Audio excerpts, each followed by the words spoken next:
What's up, guys? Welcome to the channel. Today we're going to be looking at the Buccaneers 30-27 loss to the Los Angeles Rams, and it was a heartbreaker. I mean, they came all the way back, scratch clawed, and ended up losing in the end at the very damn end. But let's look at it as a whole. Some of the bright spots: Mike Evans was a huge bright spot in this game, probably the most consistent player in it, and made the biggest play here of the game, the entire game, and just one-on-one over here on the outside with Jalen Ramsey and Mike Evans ends up winning this one. Plus, how did this happen? Yeah, I mean, here you have pretty much just a full on go. He's got one on the outside. He just beats Jalen to the ball. Great placement by Tom, and it's a touchdown and a big play. I think this made it 27-20. So yeah, this was a huge play. Don't have much time left, and went for it all here, and they got it. And one hell of a throw. I mean, this man, you hope, I know you hear this, the rumors and everything, you hope this man doesn't retire. That is not a retirement throw. That is, I'm going to zoom this thing in there. I'm going to will my team back. Opposite angle, perfect placement. Jalen Ramsey had no chance at this. I mean, yeah, the guy's got a gift. He can throw a ball pretty damn good. And Mike Evans on the other end, that's one hell of a tandem. And then here you go, across the middle of the field, getting open, being a huge target for his quarterback. But I mean, I liked most about this. They were getting him in space. I mean, if he catches this guy should have kept going with the receiver, and Mike Evans would have all this space to use. So I mean, they were finding ways to get him the ball. They just didn't do it consistently in the game. That's what one part of me that I was a little upset about. But what do you see here? Right here was one instance where they actually designed Mike to get open by creating space for him, and they did a good job of attacking the coverage and got a key first down here.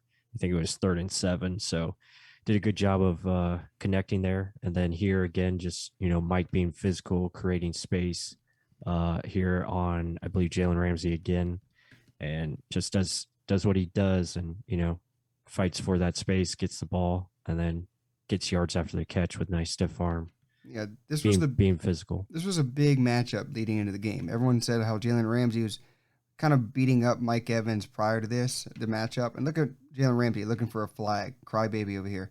Hey, he's moving on. We're not. So, but still, I love Mike Evans' fight. Three wanting to win, pushing. I mean, this guy, he is one of the top receivers in the whole NFL, and this is one thing we see on a week to week basis. But it's cool to show it off. And again, here, just getting open, big guy. They can cut on a dime, make himself available for his quarterback.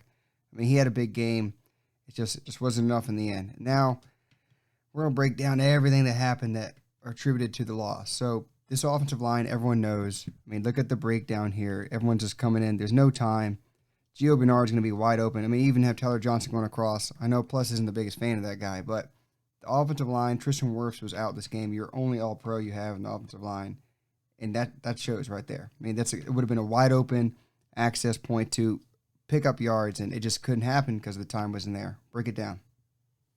Well, yeah, I mean, first of all, Tyler Johnson's not even looking for the ball here, so that's rule number one. But again, pressure here on Brady. There's just no time. I mean, Gio's going to have a big play here if he's able to, set up and catch this football, and Tom's being able to deliver it to him. So just a little bit more time. This would have been a huge play, and probably set up a potential scoring drive.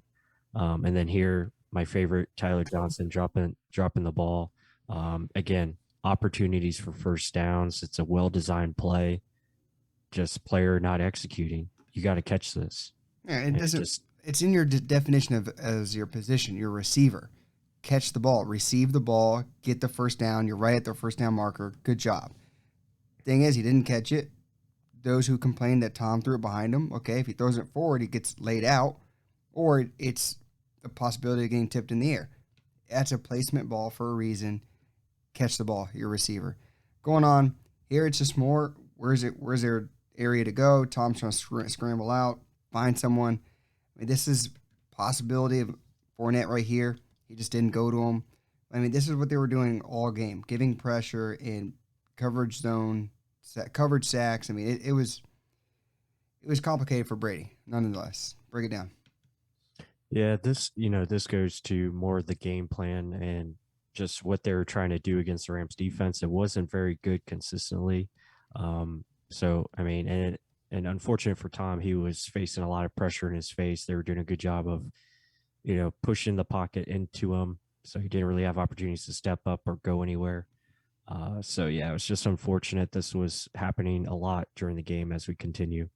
Yeah, now running game, Fournette started off hot, but some of the inconsistency he has is reading where to go once he gets the rock. I mean, once he's in the open field, he's pretty good, but he's literally running right into Aaron Donald. But credit Aaron Donald. I mean, he's getting doubled by probably our two best linemen at the moment, Donovan Smith and Mount Marpet, and he just breaks him in between. He's in the backfield, 3 yards back, and Fournette just gets gobbled up. But, I mean, just keep going with the flow. You can't just run into someone. Bounce it outside, bounce it somewhere. I mean, you can't just submit and just run into the guy. What do you think? It was a very good play by Aaron Donald. I mean, he dominated this game, from start to finish, and really did a great job. So yeah, you got to give him credit. My main complaint here, yeah, bounce it outside or don't call this play, especially when it's 2nd and 10 and you need touchdowns.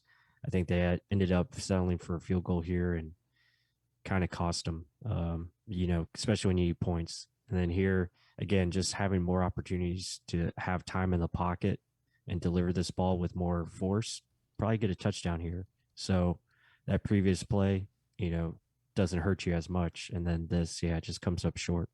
Yeah, mate, look at the pocket collapsing. This guy hits him. Aaron Donald hits him right as he's throwing the ball, and it ends up going on the ground. But Gronk, 1-on-1, you're going to throw that down towards the floor. I mean, he probably catches that touchdown, Tampa Bay. I mean, or even look at Brait. Brait's wide the hell open here. So he's just throwing it in the middle of both of them, and a half second more, that's a touchdown. And look at Brady just thrown to the ground, too, after the play. Boom. And this was his game, his day, over and over and over again. And it was frustrating to see. And you're like, this offense sucks. But, I mean, when you don't have time to throw, it's kind of hard to make that happen, especially when you're making deep developing passes like this. Look at all these guys. You have one option below. So, I mean, it's kind of tough. Even though they're one-on-one all over the field, when you don't have the time, you can't make it happen. Tell me more. Yeah, you said it. I mean, you don't have time here on this play to try and do a play action. Again, this was, I believe, 1st and 10. It's just unfortunate that, this took place. Couldn't get anything going, but the Bucs end up getting the ball back anyway because, Rams were fumbling it everywhere. Yeah.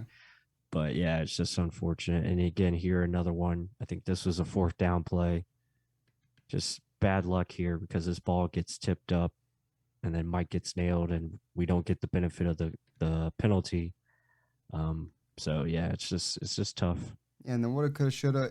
You think, oh, last year, the Packers game, Scotty Miller before the half. I mean, he was looking Mike's way the whole time. Then he switched over and just launched the bad boy over to Scotty Miller. Look what happens to Scotty over here. Breaking away, everyone's going that way. Even before Tom Brady decides to throw this, if he kind of launches this over here, woulda, coulda, shoulda. But hey, this is catch-22 of it. We're just trying to show you what's going on.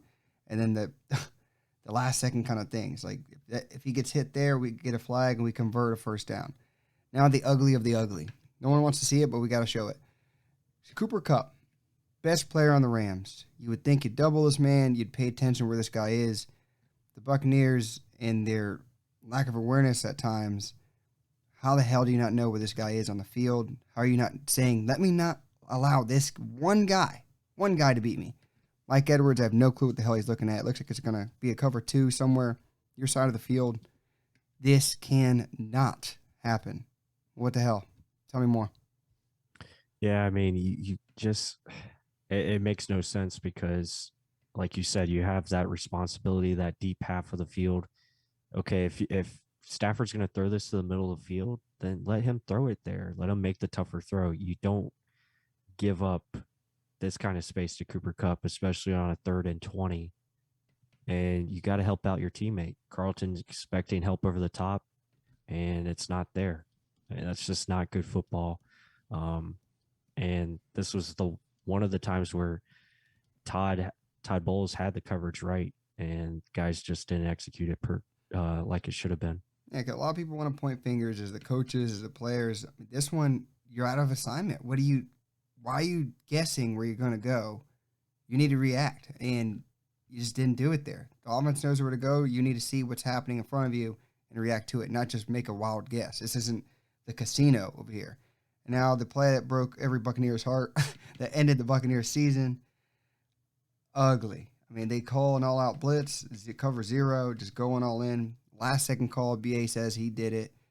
And then this is what happens. The same dude, Cooper Kupp. What the hell's going on? Yeah, I don't know what's going on. I completely disagree with this type of coverage, especially in this situation.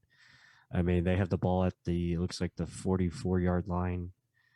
Don't let them beat you deep here. That's the one thing you can't do. If they're going to throw it and get a, 15-yard completion, okay. Clock runs down a little bit more and maybe they get inside a field goal range of 50 yards. Let them have it, but can't let them just do this where it's a chip shot field goal. I'm sorry. It's inexcusable for this type of play to happen. Yeah, but give credit to Matthew Stafford. I mean, Sue is coming down right at him. Like, he's right in his face. He's about to start throwing it now. Cup is not open. To me, Edwards, get the damn flag. Run into the damn guy. You can't allow the best damn player in the team to convert, especially when you know what the play is. If you see a guy flying out of the box like that, like, look at him. I mean, slow him down a little bit. Anything but a huge conversion like that, and there goes the Buccaneer season. I know you can kind of hear it from Plus's voice. He is not a happy camper. But, hey, that's the Buccaneers season. It was one hell of a ride. Ended with one hell of a game. But other than that, guys, if you like the breakdown, let us know down below. Comment what you think of the Buccaneers season. What you think about this game. Like the video, even though it wasn't the result you guys wanted if you're a Buccaneer fan. If you're a Ram fan, like it left and right. Subscribe if you haven't. And with that said, until the next one.